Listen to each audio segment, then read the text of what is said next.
2 तास संडासात मोबाईल घेऊन पबजी खेळत होतास, तेव्हा तुला जेवायला उशीर नाही झाला, आता तुला जेवायला उशीर होतोय. एक काम कर, उद्या संडासात जाताना जेवणाचा ताट पण घेऊन जा, तिथेच खा आणि तिथेच हा नालायक मेला. आवाज नको लढून ढोंगिले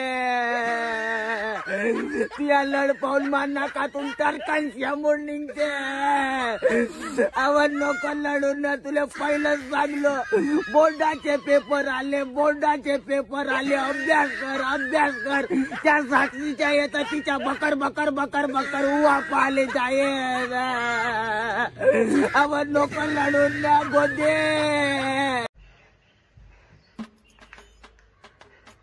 हेलो भाऊजी, नहीं अभी आप मेरे डोके में जा रहे हो. नहीं, कल बैठे थे ना मेरे नौरे के साथ दारू पीने के लिए, तो अभी आज लेके जाने का कोई जरूरत नहीं था तुमको.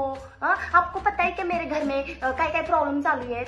घरात तेल नाही, मीठ नाही, हळद नाही, काहीच नाही. इथं सासूच्या तंगड्याचं उद्या ऑपरेशन आहे. आता या सासऱ्याला डोळे दिखाने के लिए दवाखाने में लेके जाने का है. कल मेरा पोऱ्या भर दोपहर में रोते रोते घरी आया, शायद पैसेच नाही भरा ना, मॅडम ने रखाच नाही उसको.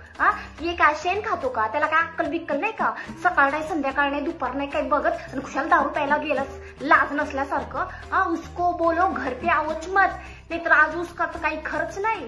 कुत्रा मेला.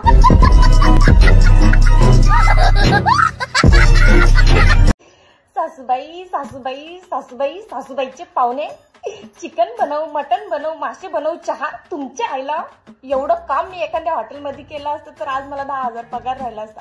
त्या 10,000 पगारात मी गोव्याला फिरायला गेली असती. तर बाई चहा पातीलच आणती मेलांनो. नाही आई साहेब, तुम्ही जे भाऊजींच्या नावावर जमीन केली ना ते काय आपल्याला पटलेलं नाहीये. तुम्हाला माहितीये तुमच्या मागं किती काय बोलतात. त्या दिवशी वहिनी साहेब काय बोलली माहिती मला, की म्हातारीने एवढं सोनं केलंय, आता मेल्यावर काही छाताड्यावर घेऊन जाते की काय. मला आला राग, माझी तळपायची आग पार मस्तकात गेली. तिला म्हटलं की तोंड सांभाळून बोलायचा माझ्या सासूबाईबद्दल. ती म्हटली तुझी सासूबाई माझी नाही का. म्हटलं तुझी राहिली असती तर तू अशी बोलली असती का. नाहीतर काय. नाही सासूबाई, आता ते मला तुमच्याबद्दल बोललं की थोडस काय. आता मला हे म्हणायचं होतं की गावाकडची जमीन ती यांच्या नावावर केली असती तर चहा आणू का. आणते. नाही आई, त्यांनाच फोन करते. घ्या ना तुम्ही चहा, घ्या ना. हॅलो, कुठे मेलायस तू. आई साहेब आल्यात तुमच्या, माहिती नाही का तुम्हाला. पुरणपोळीचा स्वयंपाक कर म्हणतीये.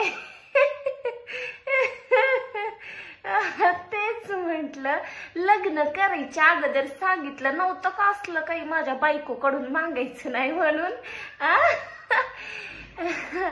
तेच म्हटलं या मग तुम्ही आता पुरण घेऊन, गुळ घेऊन. बरोबर आई म्हणते दूध काय आई, दुधाची थैली पण घेऊन ये. तेच आता आम्ही चहा बनवून पिला ना, तुझ्यासाठी दूध नाहीये. तेच ठेवते. बर या, येतात ते आता थोड्या वेळाने सामान. हॅलो. बाबा लाज नाही वाटत तुला. नाही खरंच लाज नाही वाटत. इथं माझा नवरा माझ्याकडेच बघे ना. पोरगच आम्ही 10 वर्षानंतर पैदा केलंय आणि तू खुशाल म्हणते की माझा नवरा तुझ्याकडे बघतोय. दारू पिऊन गटरीत पडलेला असतो माझा नवरा. दुसऱ्या दिवशी गावातील लोक घरी घेऊन येतात. त्याला स्वतःकडे बघायला वेळ नाही. तुझ्याकडे कधी बघायचा. आणि चल तुझ्याकडे बघितलं पण तू काही मोठी गौतमी पाटील आहे का. आणि माझा नवरा तुझ्याकडे बघतोय हे तुला कसं माहिती. तू पण बघत असशील की. ठेव फोन, परत फोन करू नकोस, नाहीतर तुझा कायमचा नेटवर्क गायब करीन. कुत्री मेली. स्वतःची किती लफडी अख्ख्या गावाला माहितीये. आली माझ्या नवऱ्यावर. ए शांबड्या, बाप कुठं मेलाय, जा शोधून.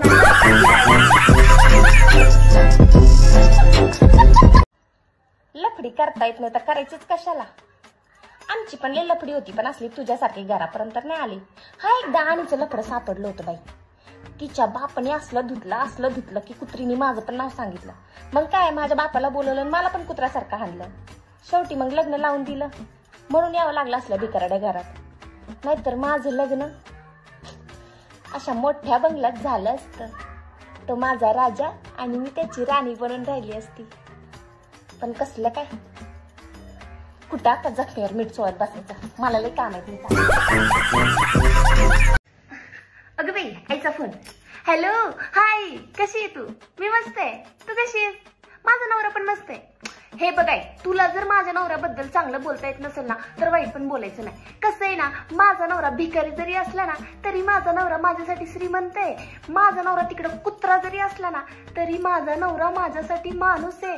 माझा नवरा तिकडं जाऊन तोंडकाना मारत असेल तरी माझा नवरा माझ्यासाठी पवित्र आहे. माझा नवरा तिकडं गटारीत दारू पिऊन लोळत असेल आणि घरी येत असेल तरी मी असं पाणी टाकून त्याला घरात घेईन, कारण की तो माझा नवरा आहे.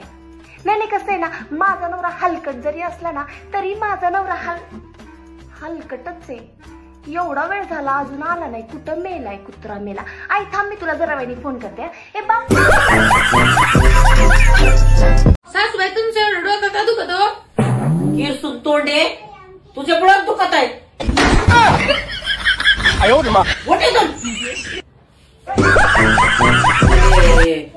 सासूबाई तुमचं डोकं कशाने दुखत आहे?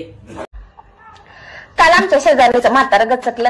आपण म्हटलं चला शेजार धर्म आहे, त्यांच्या दुःखात जाऊन जरा उभं राहावं. तेवढ्यात ही कुत्री संगीता म्हटली, हिच्या डोळ्यात पाणीच नव्हतं. नाही म्हणजे हिचं म्हणणं काय होतं, तिथं ते म्हातारं मेलंय आणि मी त्याच्या छाताड्यावर जाऊ, ये दादा, ये बाबा, ये काका, हे कसा झाला.